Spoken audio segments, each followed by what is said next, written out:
The king was not marrying a princess. He was not giving in to the convention of arranged marriages between families of royal blood.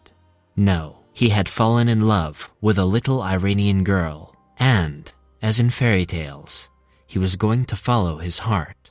Farah Pahlavi. This is the story of Farah Pahlavi, the last empress of Iran. Did she really have a fairy tale ending? Why did she flee her own country? And where is she now? Welcome to Never Ending Celebs, where we discuss all things about celebrities from around the world. Farah Diba was born into a family that once enjoyed prosperity, but experienced a decline in fortunes after her father's premature death. Despite financial challenges, her father, Sohrab, had played a significant role in shaping her interests by fostering a love for the French language and culture. And from her mother, Diba inherited a streak of independence and forward thinking. Farida refused to make her daughter wear a veil and sell her off in an arranged marriage, instead encouraging her to go study architecture in Paris on a scholarship. In the spring of 1959, she attended an embassy reception for the ruler, Shah of her country, Mohammad Reza Pahlavi. Mohammad Reza Pahlavi, the last monarch of Persia, already had 2 unsuccessful marriages by the time. Both of the marriages did not give him a boy child, the heir to the throne. He met Farah while he was searching for a new alliance. I knew as soon as we met that she was the woman I had been waiting for so long, as well as the queen my country needed, said Shah later. They fell in love, and by the end of the year they were married. Farah Diba married Shah Mohammad Reza on the 20th of December, 1959, aged 21. The youthful Queen of Iran captured widespread curiosity, with her wedding becoming a focal point in global media attention. Her bridal attire, meticulously crafted by Yves Saint Laurent during his tenure at the House of Dior, added to the fascination. Adorned with the newly commissioned Nurul En diamond tiara, the Queen sparkled in a regal ensemble that featured over 200 diamonds, totaling nearly 4 pounds in weight. The royal couple preferred to spend their honeymoon in Ramsar, a small town near the Caspian Sea. Once married, Queen Farah resolved to get work and help her husband in building a better future for the Iranian people. Despite a substantial 20-year age difference, their love remained unwavering. The queen, being youthful and in good health, was able to fulfill the crucial role of providing an heir for her husband. The entire court breathed a collective sigh of relief in 1960 when Crown Prince Reza Pahlavi was born. He was a healthy boy and could continue the Pahlavi dynasty. Now that their most important duty was fulfilled, she had time to pursue her interests. Like many royal consorts of her time, she initially assumed a ceremonial position. During a 1961 visit to France, where her fondness for French culture flourished, Farah established a connection with the French culture minister, André Malraux. This friendship sparked a cultural exchange between French and Iranian art galleries and museums, a vibrant collaboration that persisted until the Islamic Revolution of 1979. Engaging in activities such as attending the inaugurations of various educational and healthcare institutions, Farah maintained a cautious distance from controversial issues. However, as time passed, her role evolved. The queen gradually became more actively involved in governmental affairs, particularly in areas aligned with her interests, leveraging her proximity to and influence over her husband, Mohammad Reza. Farah secured funding and directed attention towards causes close to her heart, notably in the realms of women's rights and cultural development. Her focus encompassed education, health, culture, and social matters, with a deliberate exclusion of direct involvement in politics. Despite her efforts, the growing rivalry with Mohammad Reza's politically influential twin sister, Princess Ashraf, cast Farah into the role of a competitor. This competition ultimately led Farah to advocate for a reduction in her influence at the court, a move aimed at navigating the complex dynamics within the royal family. She worked for many charities and founded Iran's first American-style university, enabling more women to become students in the country. French educated, with impeccable taste and elegance, The Empress had a vision of her own to better the lives of Iranians, from education and literary concerns to women's rights. She was to her country what Jacqueline Kennedy was about to become to Americans, an instant living icon. She also facilitated the buying back of Iranian antiquities from museums abroad. She has also donated her choicest jewels to Iranian museums. In the world today, the way I live and the way I work, she says, I don't feel like wearing those jewels. The royal couple went on to have 3 more children, Farhanaz in 1963, Ali Reza in 1966, and Layla in 1970. Mohammad Reza Pahlavi had big dreams for Iran.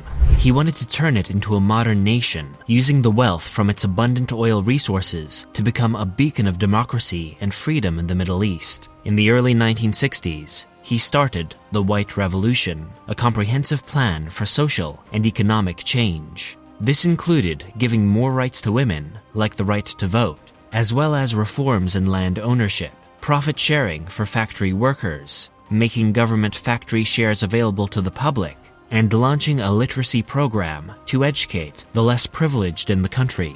The Pahlavis reigned over the country and its glittering capital, Tehran, which was frequented by the international jet set, foreign dignitaries, global tycoons, and Hollywood celebrities. But underneath the glitter, the Shah fast-tracked the country's modernization and advancement, and the Empress played an instrumental role. Farah's significance was exemplified by her part in the 1967 coronation ceremonies, where she was crowned as the first Shah Banu, or Empress of modern Iran. It was again confirmed when the Shah named her as the official regent should he die or be incapacitated before the Crown Prince's 21st birthday. Crowning the Queen, for me, as I always said, when he crowned me, as if he has crowned all the women of Iran. You represented all the women of Iran, you think?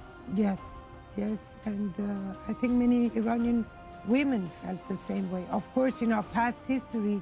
By the time of the Shah's official coronation in 1967, Iran enjoyed one of the highest rates of economic growth in the world, and a reputation as a bastion of peace and stability in the Persian Gulf. In Iran, by early 1978, various factors contributed to a growing dissatisfaction with the imperial government. Internal discontent escalated, eventually leading to protests against the monarchy later in the year. Pahlavi, in her memoirs, noted an intensifying sense of unease during this period.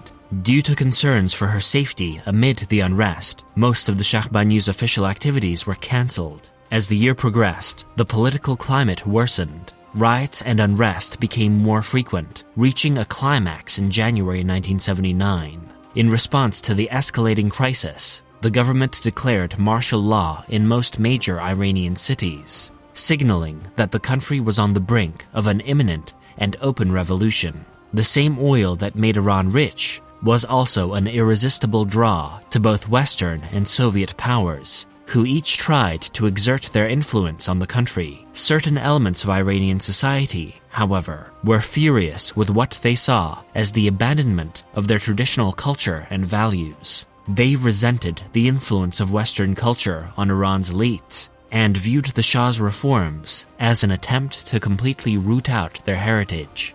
The revolutionary government in Iran had ordered the arrest and later death of both the Shah and the Shah Banu. It was at this time, in response to the violent protests, that Mohammad Reza and Farah decided to leave the country. They both departed Iran via aircraft on the 16th of January, 1979.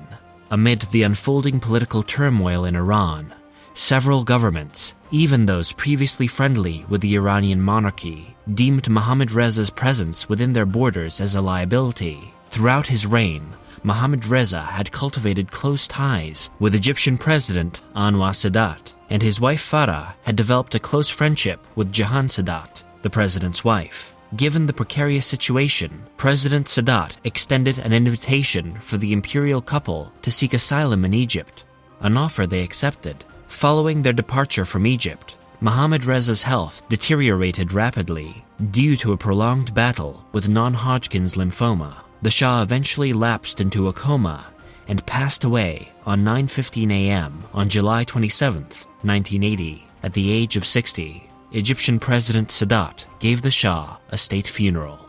After the Shah's death, the exiled Shah Banu remained in Egypt for nearly 2 years. Later, she was welcomed in the U.S. Farah, along with her daughter Layla and her son Reza, the former crown prince, embarked on a journey to build new lives in the U.S., initially settling in Williamstown, Massachusetts. Farah later acquired a residence in Greenwich, Connecticut. In 2001, Farah faced a devastating loss when her youngest daughter, Layla, succumbed to anorexia and depression, tragically passing away at the age of 31. This profound loss prompted Farah to relocate, and she purchased a smaller home in Potomac, Maryland, near Washington, D.C. The move allowed her to be closer to her son and grandchildren. Sadly, the challenges persisted, as Farah experienced the heartbreak of losing her younger son, who took his own life in 2011. In the aftermath of these tragedies, Farah now divides her time between Washington, D.C. and Paris. Additionally, she maintains an annual tradition of visiting Mohammad Reza Shah's mausoleum at Cairo's Al-Rifai Mosque in July, paying homage to the love of her life. Farah supports charities, including the annual Alzheimer Gala, Ifrad. Farah continues to appear at certain international royal events, such as the 2004 wedding of Crown Prince Frederick of Denmark, the 2010 wedding of Prince Nikolaos of Greece and Denmark, the 2011 wedding of Albert II, Prince of Monaco, the 2016 wedding of Crown Prince Leka II of Albania, and the 2023 funeral of Constantine II of Greece. In 2003, Farah wrote a book about her marriage to Mohammad Reza entitled An Enduring Love, My Life with the Shah. The publication of the former Empress's memoirs attracted international interest. It was a bestseller in Europe, with excerpts appearing in news magazines, and the author appearing on talk shows and in other media outlets. Light will overcome the darkness, and Iran will rise from her ashes. They should keep strong, she says. I always say that the seeds you plant, with love and belief and respect, never perish. And that is what happened. She was indeed the first modern monarch, the OG queen of people's hearts, who touched the lives of people in the same way Diana did decades later, and who paved the way for future female royals of the Middle East. If you enjoyed this video, make sure you subscribe to our channel, Never Ending Celebs, for more interesting and informative videos like this. And while you're at it, make sure you smash that like button and leave a comment to show us your support. We will see you very soon with another video.